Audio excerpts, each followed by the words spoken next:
To add a name in Subway Surfers, start by opening the game on your device.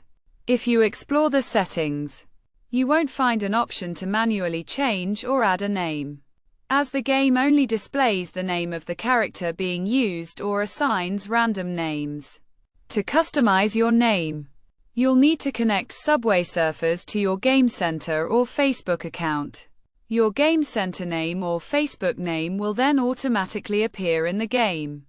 This is the only available method for changing or adding a name in Subway Surfers.